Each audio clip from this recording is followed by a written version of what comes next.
Now let's talk about movement and balance and motor learning. All this talking about in this unit. You will learn the component necessary for optimal movement mechanics. We will start with the balance and explain how the body uses feedback from three different systems to maintain it. Then we will move on the element of motor learning and cover the way of the nervous system learn a new movement and eventually make the movement automatic.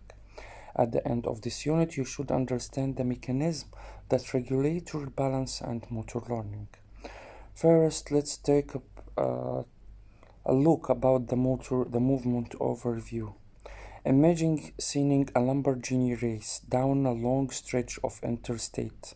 The movement of the car would be easy to describe. It's traveling in a straight line. However, you had to explain the Lamborghini's inner working that allow it to move straight ahead. Your understanding of the car would have to be more complex. There is a chassis that forms the structure of the car, an engine that produces the torque to make the wheels rotate, and numerous sensors throughout the engine and that constantly give feedback to a computer so it can make adjustments. This analogy is fitting because it also describes how the human body works to produce movement. The skeletal structure forms the chassis. Muscle is the engine that produces torque at the joint as they will rotate, and sensory within the muscle and the joint act like give feedback to the body computer is the brain, so it can make any necessary adjustment during movement. Indeed, movement requires a complex interplay between the joint muscles and nervous system. This is why we develop deep into those components in unit 1 to 4. Now let's talk about balance. Within the realms of the universe, everything needs to be in balance, and the human body is no exception. When a person is standing tall with the feet shoulder width apart, the body is stable. However, if the person were to lean forward, there would be a point where balance is disturbed, and the person must take a step forward to avoid falling over. During posture and movement, the body works to maintain balance by keeping the center of mass over its base of support. The center of mass is the point of equal distribution of body mass. The center of mass is the point of equal distribution of body mass. If the body were rigid, the center of mass would be the point where it would balance evenly on an axis, similar to the seesaw holding two people of equal weight. While standing and during most daily movement, the center of mass is between the navel and the lumbar spine. However, when lifting or carrying an external load, the center of mass can change based on the position of the load it's held. For example, if a person holds a dumbbell in front of the chest at arm's length, the center of mass will shift forward. Second thing is the base of support. It is the area of contact beneath a person. It is the area of contact beneath a person. It consists of the direct area of surface contact and the area in between those contact points. When standing, the BOS, the base of support, is the area of contact beneath both feet and the space in between. In the quadruped position, the BOS is the area beneath the hands and feet and the entire space between those 4 points of contact. The body is out of balance when the center of mass falls outside the base of balance. And this is why animals are more stable than people, because we are only using two limbs, and the space between the two limbs are far different when there is 4 limbs. However, a person can feel out of balance even when the center of mass is over the base of support. To understand how this is possible, we will cover the way the body maintains equilibrium. So there is another thing, meaning sense of balance. Balance and sense of balance is not the same things. As we just covered, balance is the act of keeping the body center of mass over its base of support. Conversely, sense of balance is the feeling of being stable. The nervous system maintains the body's sense of balance by integrating the information it receives from three sensory systems: visual, vestibular, and somatosensory. The visual system consists of feedback from the eyes to the cortex, and its help determine body orientation and self-motion. The importance of intact visual system is not difficult to conceive due to the fact that every imaginable movement is more difficult to perform with the eye closed. Right, it's easy to understand. Second thing is the vestibular system, which consists of three fluid-filled canals within the inner ear, sending information to the brain stem, where it helps coordinate movement of the eye with movement of the head. The nauseating feeling of dizziness and vertigo are two side effects of dysfunctional vestibular system. Third thing is the somatosensory system. Somatosensory system consists of receptors within the skin, muscles, and joints that sends information to the cerebellum, which help control posture and gait. These three systems are constantly working together to maintain the sense of balance within the body. Not only does the cerebellum play an important role in balance, but it also a key structure within the brain that facilitates person's ability to learn how to move correctly. And that's what we are going to study now. There is important thing here, it's a note about training your brain. Any movement you can perform with little or no conscious thought must be learned. Motor learning is a process that creates a motor program, which is a blueprint of movement the nervous system can automatically activate. This motor program is built on practice. Therefore, if your client practice a movement with error, the motor program will also contain the same errors. This is why the mantra "practice make perfect" is not accurate. Practice creates a motor program, and the motor program only produces an optimal movement pattern when the practice is performed correctly. Therefore, only perfect practice makes perfect. Now let's talk about the motor program. A motor program is a movement a person automatically produces without conscious thought. In other words, a motor program is a pre-programmed movement that has been practiced numerous times. Imagine a guy reaching for a cup of coffee at his kitchen table. The arm movement is smooth and effortless. However, smoothness of that motion requires precise coordination from muscle throughout the trunk, shoulder, elbow, and wrist. Because that reaching motion has been replicated thousands and thousands of times in life, a strong motor program has been developed, and there is no conscious thought required. Even thought is relatively complex movement pattern. Importantly, motor program is the movement pattern the nervous system develops through repetition, whatever the motion is ideal or not. Therefore, it's essential to practice movement exactly the way it should be performed.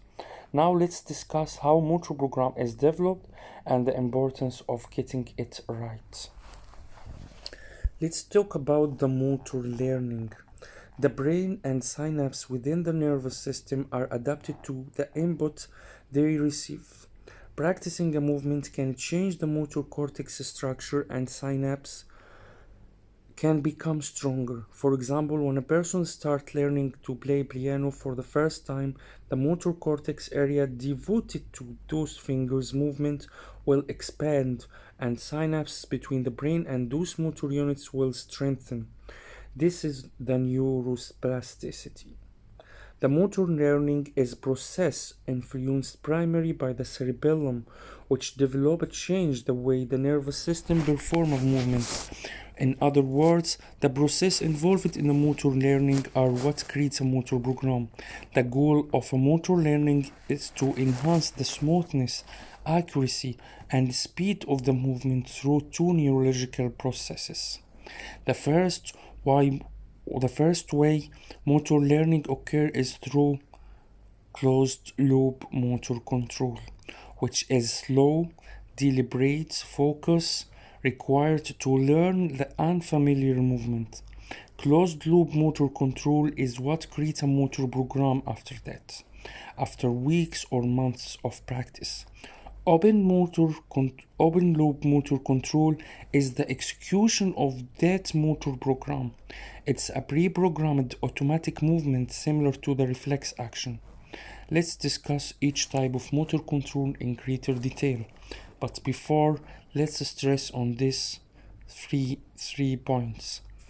The neuroplasticity is the ability of the central nervous system to change its structure and function based on the input it's received.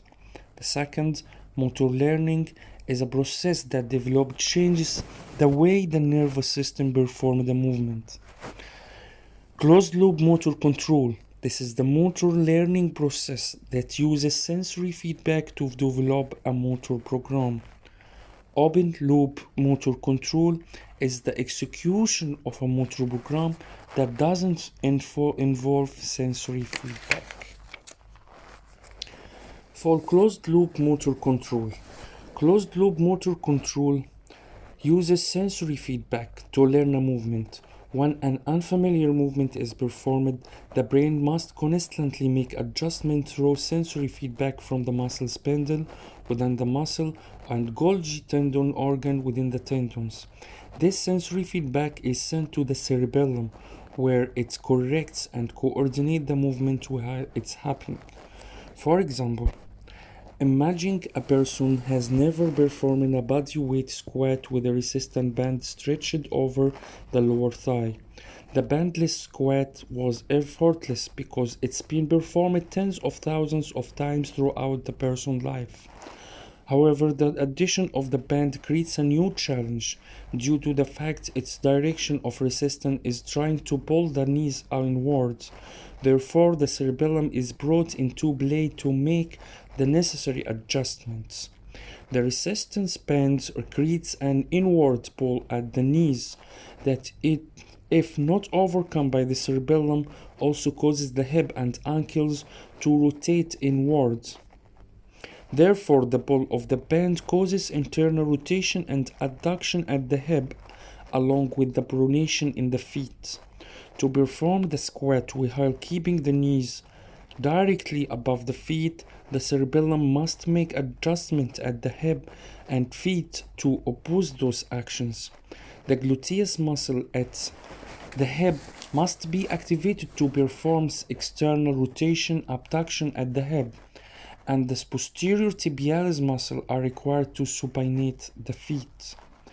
However, you might remember from Unit 3 that the cerebellum doesn't directly control muscle, but another way the cerebellum cannot send a direct signal to the gluteus and posterior tibialis muscle to perform the necessary actions at the hip and feet.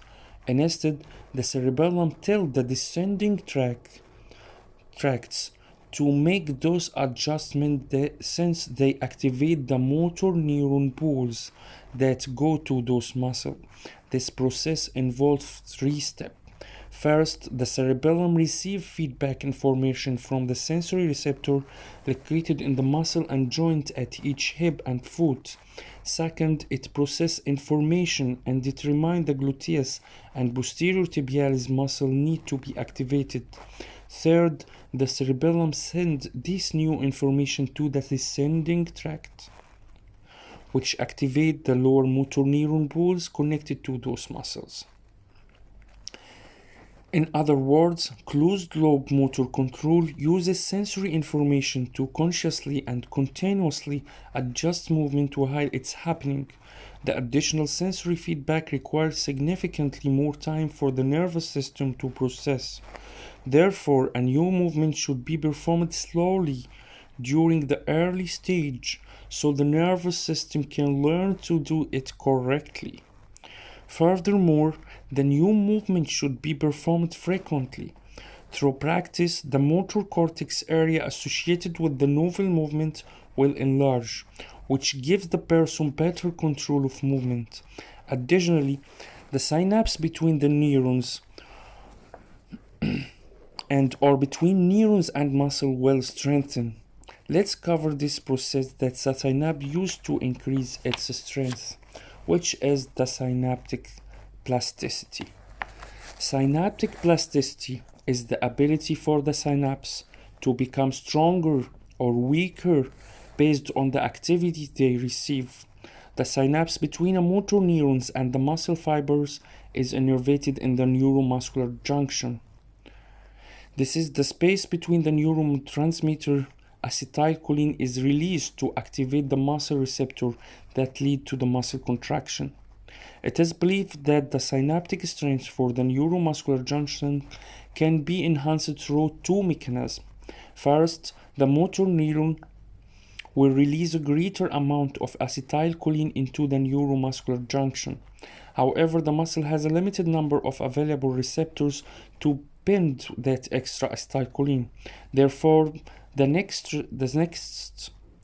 second necessary change occurs when the muscle adds more receptors to accommodate the extra acetylcholine. If additional receptors were not put in place, the extra acetylcholine would go to waste, similar to adding gasoline to a tank that's already full. Importantly, synaptic plasticity is believed not only happen at the neuromuscular junction, but also at all synapses within the spinal cord and the brain, such as the connection between the cerebellum and descending motor tracts. To recap, closed loop motor control use sensory feedback so the cerebellum can learn a new movement. After the movement is frequently practiced, the synaptic associated with the motion will strengthen. Finally, after weeks or months of practice, a motor program will be created, allowing the person to perform the movement automatically. The last thing is the open loop motor control. Great athlete can develop lightning fast movement. Michael Gordon first step as he drove past an opponent is a good example. He practiced that first step countless times throughout his career in order to create a strong motor program for the movement. Therefore, when he needed to execute the quick first step, it was virtually automatic. Once he made the decision to drive the movement forward within tens of milliseconds. This is an example of open loop motor control. Let's add here that he make it fast, accurate, and smooth. Fast, accurate, and smooth. Okay, open loop motor control is the execution of a motor program. Think of a motor program as the direct wire connection between a light switch and a bulb in your home. Once the switch is flipped, the automatic response is an electrical signal that travels through the wire to light the bulb. The execution of open loop motor control is akin to flipping on the light switch. With regard to the nervous system, once open loop motor control is executed, the motor program that was created for that movement will occur automatically. No thought required, because there is no sensory feedback to process. It is fastest, most direct path between the brain and muscle. This is how athletes developed lightning fast reflex movement. This is also how it's essential to have client practice movement with the best form possible. Whatever they practice most in what will be produced when open loop motor control is activated. In summary, after motor program has been created through closed loop motor control, athlete practice open loop motor control to increase the speed that motor program is executed. An athlete first creates a motor program of a movement through deliberate practice. Then the athletes practice that movement faster and faster over the month and year in order to create the fastest open loop motor control possible. Importantly, this information is not limited to professional athletes. Corrective exercise is about to correct the faulty exercise movement that can lead to pain or injury. When a movement is faulty, a new motor program must be created first by closed loop motor control and then developed into open loop control so it become automatic, and you will not need your trainer beside you after that because you have the automatic motion. Last thing, motor learning overview. The body weight squat with the resistant band was selected. This is the synaptic plasticity also. This is the picture of how the synapses become stronger by increasing the acetylcholine and increasing the receptors. During many lower body movement, whether standing up from a chair or performing squat in the gym, it is common for people expressing knee valgus, an inward bulking of the knees due to weakness in the muscle at the hip and or feet. Researchers demonstrate that valgus can be a cause of knee pain and can cause injury of the anterior ACL deep within the knee joint. For exercise ranging from squat and deadlift to the lunge and step up, knee valgus is a common movement dysfunction. The corrective exercise treatment for knee valgus hinges on placing resistant band across the lower thigh while returning the movement, just such as squat. At first, the squat should be performed slowly so the client can learn to do it with the band, closed loop motor control. After a few weeks of practicing the exercise slowly, a new motor program for squat will be created once that activate muscle in the hip. Finally, the movement speed will be steadily increased until muscle activation in the hips and feet will become automatic during the squat, deadlift, or lunge. This is why motor learning can take weeks or months. Motor learning is a process that changes area of motor cortex and strengthens the synapse. This adaptation are possible because those regions have neuroplasticity, which is the ability to change its structure and function. Importantly, motor learning is the process of acquiring the skills to move better in order to reduce or eliminate pain. It is challenging endeavor that require focus and patience, unlike many exercises that cannot be performed without much thought. Indeed, research demonstrates that simple strength building exercise don't create change within the motor cortex. Therefore, common exercises to build strength are not part of exercise therapy. To change to the way person naturally move, frequent practice is required. However, the practice must be meaningful and challenging to create stronger synapses. Over time, the increased synaptic strength will become long-lasting through a process known as long-term potentiation. The last note is train your brain. Which movements are most important? It's not important. Even this one is not important. Here, what limits movement?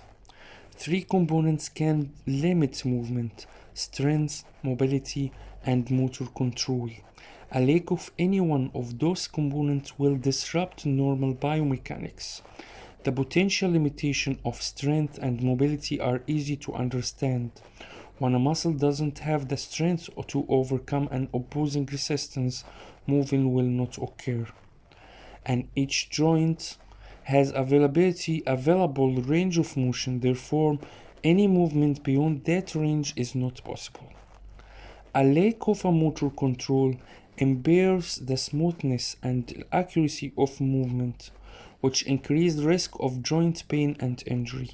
Motor control is developed through focus and dedicated practice to acquire new movement skills. It's the combination of closed loop and open loop motor control that can develop movement pattern that will enhance a person's life or sport. That's it. Thank you.